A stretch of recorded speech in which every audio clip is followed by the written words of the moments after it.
Reacher's cover finally comes crashing down in the latest Season 3 episode, Smoke on the Water, and it's amazing it lasted so long. Reacher Season 3 adapts Persuader, which breaks from the show's traditional formula by having Alan Ritchson's main character go undercover. Just like the Lee Child novel it adapts, the third season sees Reacher just barely holding his cover together as he chases down old foe Quinn, Brian T.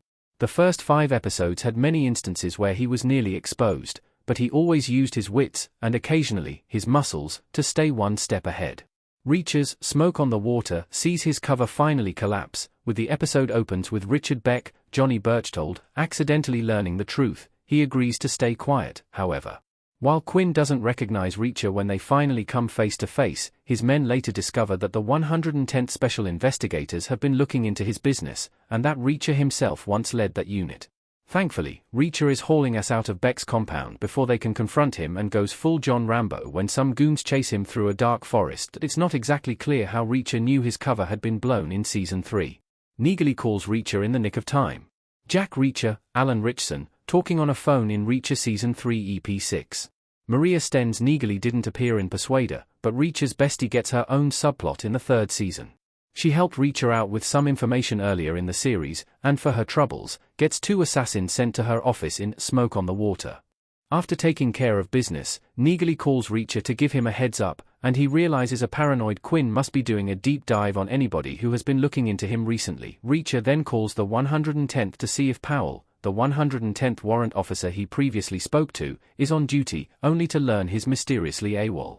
Powell being missing is likely the moment Reacher realizes his cover is completely blown, even though his unaware Powell has already been tortured and murdered.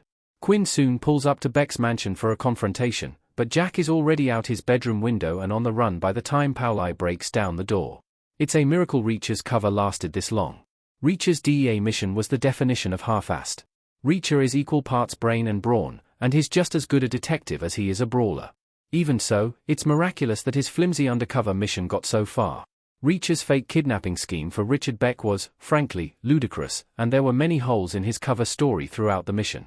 The late, not-so-great Angel Dole, Manuel Rodriguez Saenz, was the only one of Quinn's men to see that, and the only mistake he made was confronting Reacher about this in private. Jack uses a spindle to ensure Dole's silenced. That's one reason Persuader is considered one of the best Jack Reacher stories, as the title Drifter had to improvise his way out of danger throughout most of the book.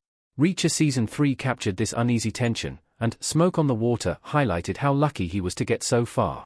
His cover being blown changes the dynamics of the third season dramatically, and there will likely be a lot more punching and shooting from this point forward.